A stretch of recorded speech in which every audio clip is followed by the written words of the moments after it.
We talked about cars. We brought Xander and JP to dinner with us and ended up debating what cars we would have. I think we all had sort of the same idea that we wanted a car that had a lot of power. We were mainly looking between the Mustang that we ended up getting and the Lotus Exige Cup car. We ended up going with the Mustang just for the unique choice, the sort of American grit.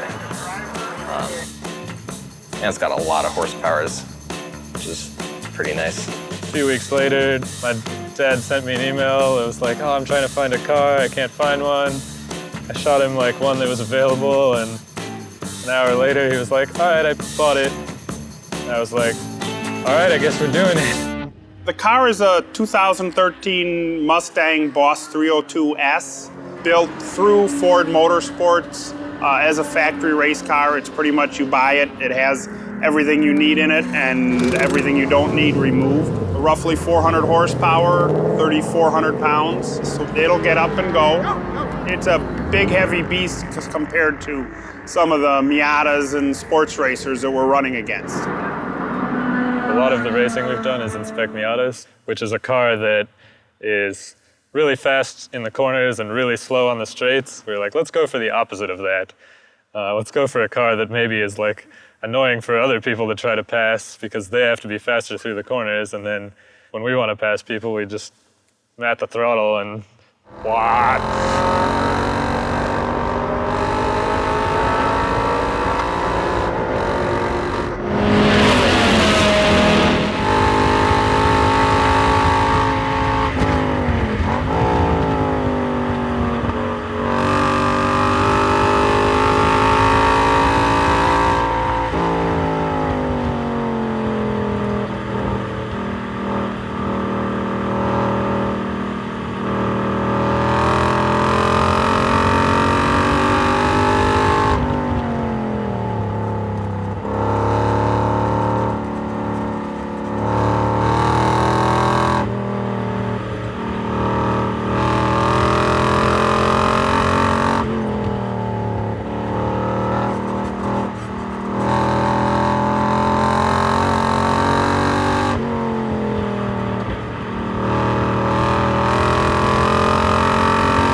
The car, I mean, it's got a lot of power. We're, well over 450 horsepower, and the result of generating that much power is you build up a lot of heat.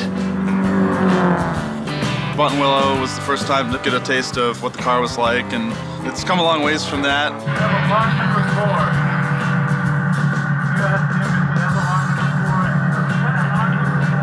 The whole experience of our first race was pretty much a huge disaster. The car had a refueling problem, the driver changes were slow, and really the pace of the car was too slow as well. So we really knew we had a lot of work to do. Just getting used to the car, getting through the first part of, sort of what you call the bathtub curve, where if you graph the rate of failures on the car, it starts out high, and then you kind of weed through all those things, and then it's low for a long time, and then the thing starts getting old, and your failure rate goes up again.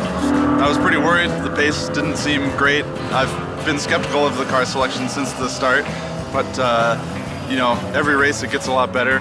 We now know that our logic was somewhat flawed. The people we'll be competing against who primarily will be running BMWs are running lighter cars, and they have the same power to weight ratio we do. And in really simple terms, they can go as fast as we can on the straightaways because they have the same power to weight we do, but they can go faster in the corners because they weigh less. Fundamentally, we're up against physics. We've got to do everything humanly possible to make the car corner as fast as we can.